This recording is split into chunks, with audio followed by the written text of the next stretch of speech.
Khidma blood ব্যাংকের উদ্যোগে বড়লেখায় দিনব্যাপী সপ্তম ফ্রি রক্তের গ্রুপ নির্ণয় ক্যাম্পেইন অনুষ্ঠিত। বিস্তারিত ডেস্ক রিপোর্টে।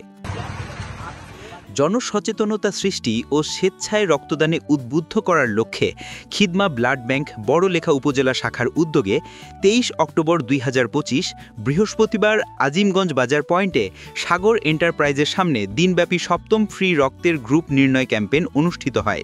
ক্যাম্পেইনটি সকাল ১০টা থেকে বিকেল ৪টা পর্যন্ত চলে। ক্যাম্পেইনে উপস্থিত ছিলেন খিদমা ব্লাড ব্যাংক বড়লেখা উপজেলা শাখার পরিচালক কিবরিয়া আল মাহমুদ, সহকারী পরিচালক আবুল কালাম আজাদ, কোষাধ্যক্ষ জুয়েল আহমদ, সহকারী কোষাধ্যক্ষ আরিফুল ইসলাম, সহকারী প্রচার ও প্রকাশনা সম্পাদক আদনান আহমদ ও দপ্তর সম্পাদক মারজান আহমদ। এছাড়াও কার্যকরী সদস্যদের মধ্যে উপস্থিত ছিলেন খায়রুল ইসলাম মামুন ও সালমান আহমদ। শুভাকাঙ্ক্ষী ও রক্তদাতাদের মধ্যে উপস্থিত ছিলেন তোফায়েল আহমদ নীরব, সাইফ আহমদ, মাওলানা আব্দুল ওয়াহিদ সিদ্দিকী ও হাফিজ মামনুন হোসাইন।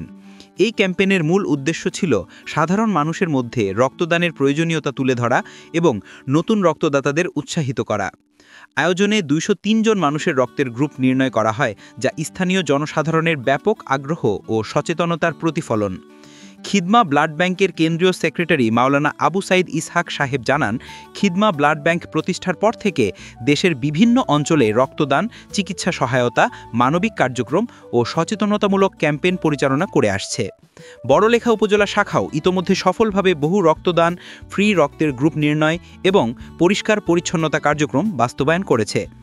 পরিচালক কিবরিয়া আল মাহমুদ বলেন, সৃষ্টির সেবায় স্রষ্টার সন্তুষ্টি এই মূলমন্ত্রকে হৃদয় ধারণ করেই খিদমা পরিবার এগিয়ে চলছে। আমরা বিশ্বাস করি মানুষের পাশে দাঁড়ানোই সর্বোচ্চ ইবাদত। ইনশাল্লাহ আমরা এই লক্ষ্যকে সামনে রেখে দায়িত্ব পালন করে যাব।